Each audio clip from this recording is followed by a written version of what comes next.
Mapagpalang araw po sa ating lahat. Muli, ako po ay magbabahagi ng salita ng ating Diyos. So bago po ang lahat, tayo po muna ay manalangin. Dakilang Diyos na makapangyarihan sa lahat. Muli, salamat Panginoon sa oras nito dahil makakapakinig po kami ng banal mong salita, Panginoon. Lord, patuloy po kaming humihingi ng kapatawaran sa nagawa po namin kasalanan, sa isip, sa salita at maging sa gawa.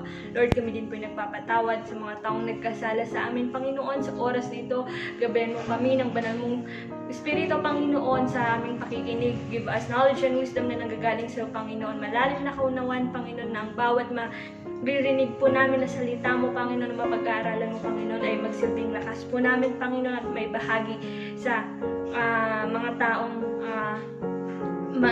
hindi pa nakakapakinig na yung salita. Lord, maraming salamat, Panginoon. Ito lang po nga aking samot dalangin sa pangalan ni Jesus. Amen. So yan po, muli ako po ay magbabahagi ng salita ng ating Diyos. So, and po, so muli, ang aking ibabahagi po is God's no is a blessing. So, there are times in our life na magno-no si God sa buhay po natin. There's a time na hindi para sa'yo or para sa atin. It can be relationship, career, course in college, or ano man yung gusto natin or mga pinapanalangin. Meron talaga yung time na magno-no si Lord. So, some things, it's quite easy to deal with. Like, yung, kunwari, yung food na to, hindi para sa'yo, huwag mong kakainin. Then, meron din yung, itong show na to, hindi ka pwedeng pumunta kasi hindi ka pwede doon. So, kumbaga, ganun lang kadali yung mga tinatanggihan natin or na-encounter natin, no? Okay, it's okay, ganun lang. So, ang dali lang po, di ba? Pero, meron din yung mga times na it's quite difficult to deal with. Like, lalo na pag gustong-gusto natin yung bagay na hinihiling natin. I want that thing, I want that person, I want that career, or anything na hinihiling natin, tas biglang sabi ni Lord, no. Diba? Minsan, I know. So, yung tipong gustong-gusto natin yung bagay na yun, pinapanalangin natin, ang tagal natin pinapanalangin, tas ang sagot bigla ng Panginoon sa atin, no. So, anong gagawin natin pag sinabi talaga ni Lord na, no, hindi para sa'yo yan. So, and I know a lot of people are struggling this, especially young people. Diba? May mga bagay na pinipilit tayo na para sa atin yun or gusto natin yun, pero pag sinabi ni Lord, no, minsan nadi-discourage tayo or nadi-disappoint. Diba po?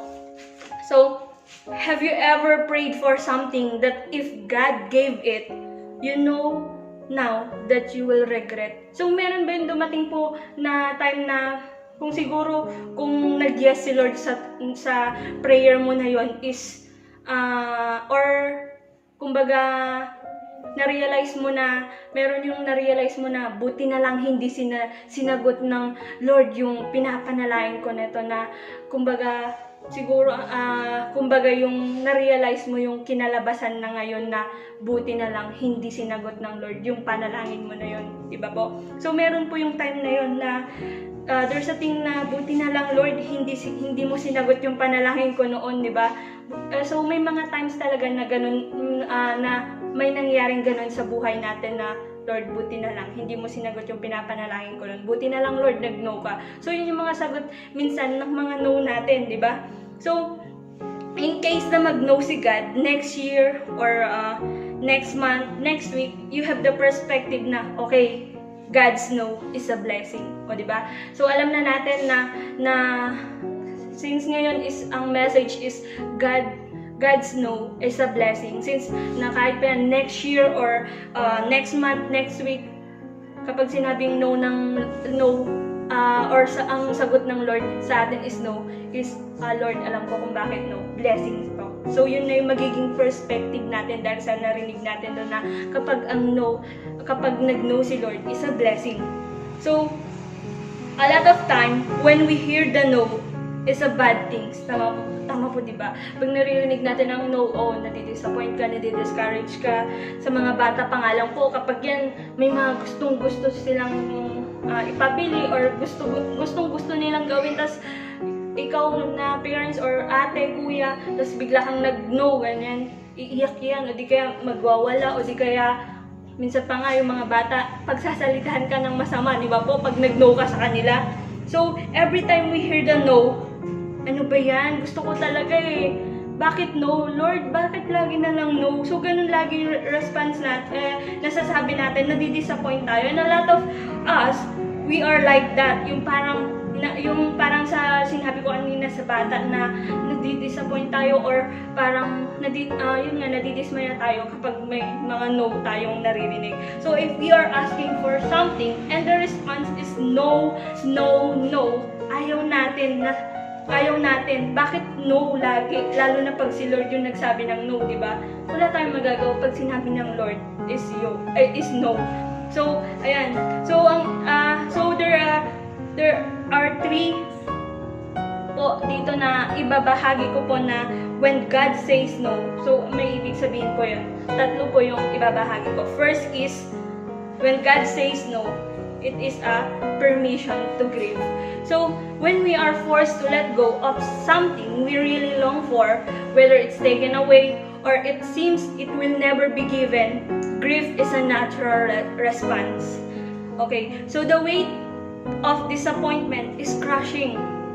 It can be overwhelming and take time to process. So God knows better than we do, and His no is always merciful even when it hurts. So it's not wrong to experience disappointment. So hindi naman porket na hindi naman mali ang nakaka-experience ng disappointment. When life does not unfold the way we hope, if we do not give ourselves permission to grieve, we inadvertently believe that God is more concerned with us, immediately feeling better rather than working through the hurt to bring real transformation. So yun pala, kapag nakakaramdam po tayo, ibig sabihin magkakaroon ng real transformation in our heart. Kapag nakakaranas po tayo, kapag sinasabing ng Lord sa atin na no. So yan po, we lose our sight in the invitation He has given to us to place our struggles at His feet. So minsan nawawala na sa paningin natin na may purpose pala kung bakit nagno-no si Lord. So parang kapag minsan kasi kapag nasabi na ng Lord sa atin na no, wala na, na-disappoint na tayo, maglalaylo tayo, malalamig tayo, o hindi ka bagay dyan, dito ka inilagay ng Lord. So ganun po. So He is not afraid of pain we feel. His sovereignty is not dependent on our emotion. He will not try to invalidate our hurt with quick and temporary fixes. We are free to express a sense of love and sorrow in the moment. He lets us feel the void so that He might satisfy us with Himself. He wants to draw near. So yun nga po na, kaya pa pala nagno-no si Lord din po sa atin is para mapalapit pa po tayo sa Kanya. Mas lumapit pa po tayo sa Kanya. Next naman is, pangalawa po is, when God says no, finding His love in our lament.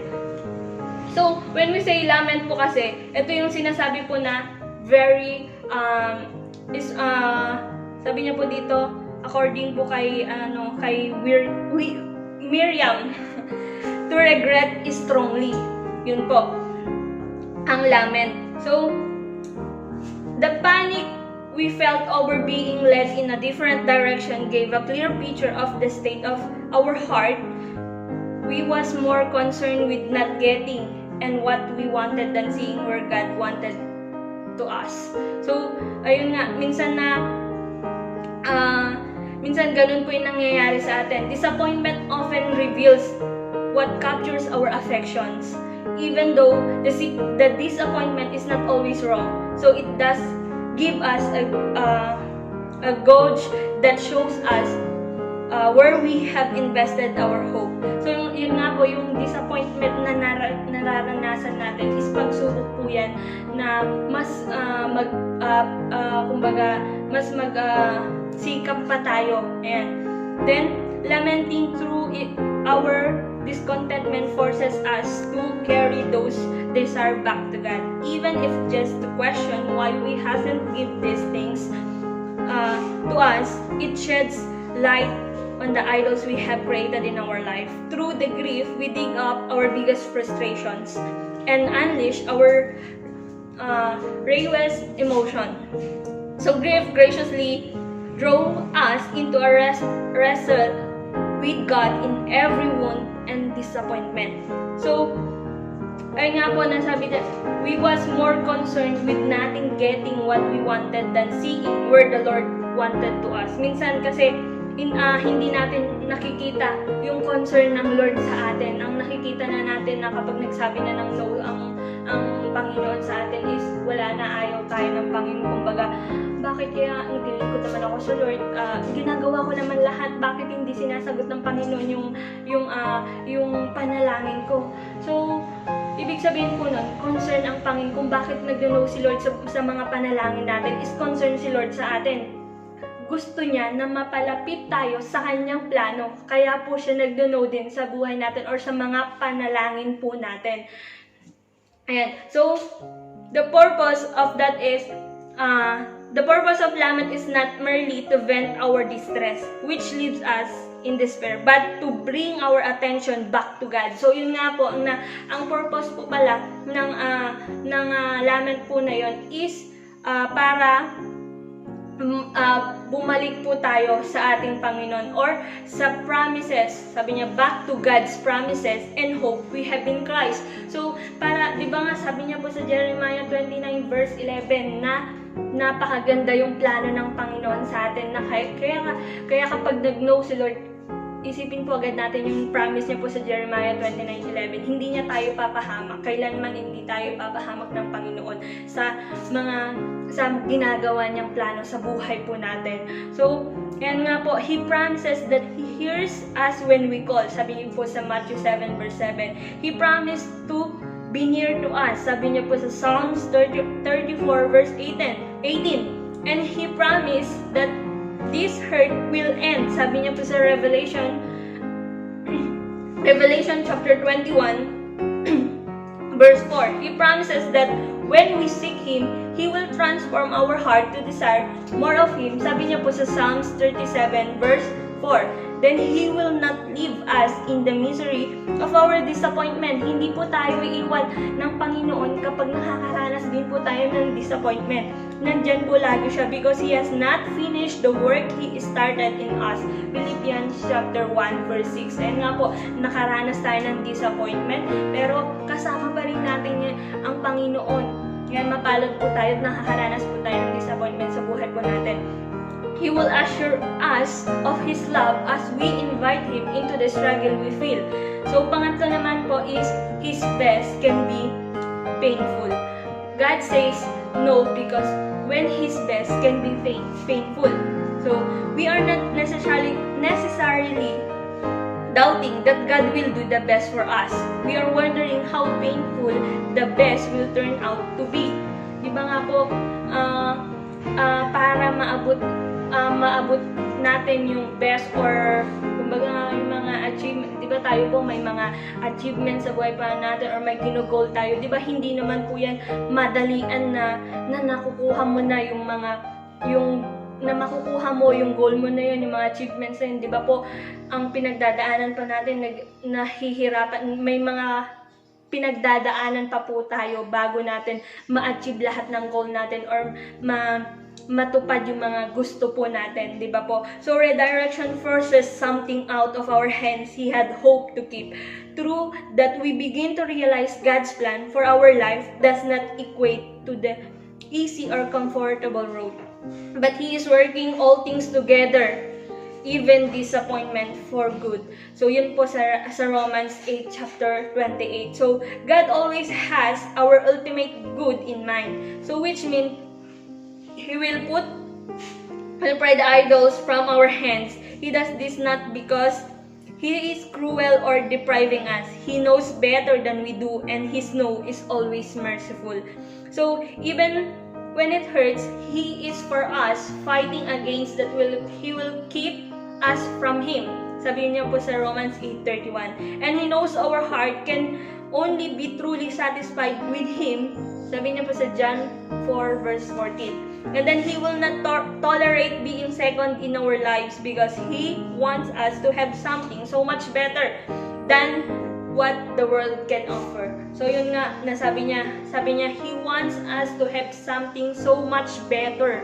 So, kaya nagno-know din si Lord sa atin dahil gusto niya ng much better po sa atin kaysa yung ibibigay ng mundong ito or yung gusto mo na yung hinihiling mo sa Panginoon. Kaya nagno-know din si Lord kasi may much better na ibibigay ang Lord sa atin. When God takes something away, He creates a space in our life for more of Him. So yan nga po, na kaya po minsan may mga bagay na hindi inaalaw ng Lord sa atin is He creates a space in our lives for more of Him. Dapat po mas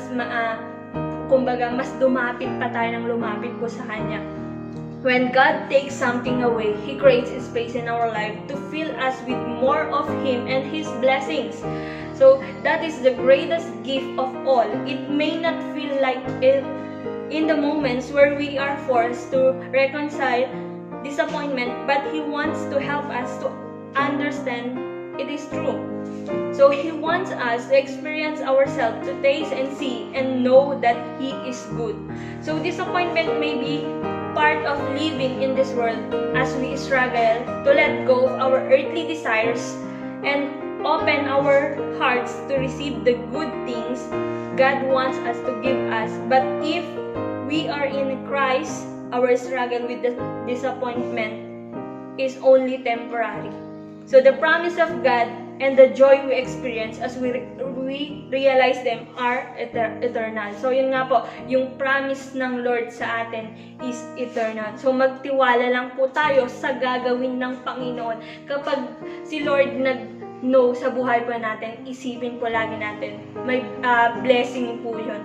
Iniiwas lang po tayo ng Panginoon sa mga bagay na hindi dapat na mangyayari sa atin.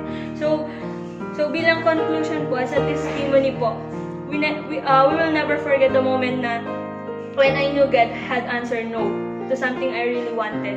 So meron po yung time kasi na nagpe-pray po ako, Lord, pinagpe-pray ko po ng pinagpe-pray yun.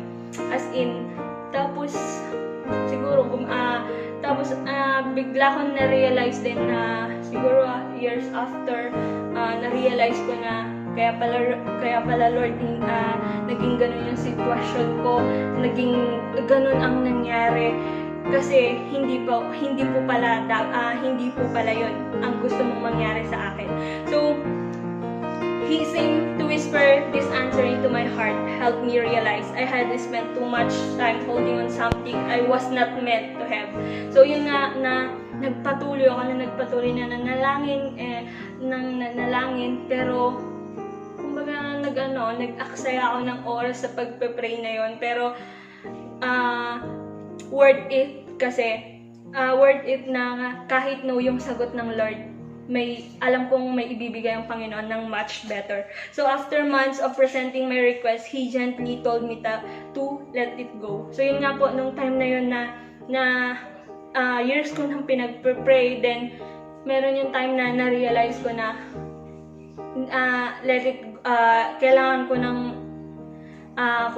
bitawan. Kailangan ko na siyang bitawan. So kumbaga, let it go, sabi ng Lord sa akin. And at first, I didn't realize His plans were better than my own. So moments of heartaches, empty hands, and left me wondering why He would take away this opportunity I desired so much. So I wrongfully believe that if He wouldn't give me what I wanted, He must not have understood how important it was to me.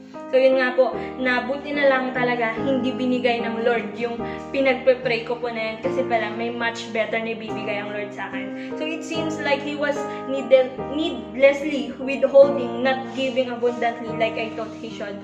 So yun nga po na anuman yung pinagpe-pray po natin, maghintay lang po tayo. Pero pag nag-know si Lord, ibig sabihin po yan blessing. So may much better na dadating po. So yun lamang po ang aking may mabahagi na lagi po nating isa puso ay isa-isip na God's no is a blessing. So to God be all the glory.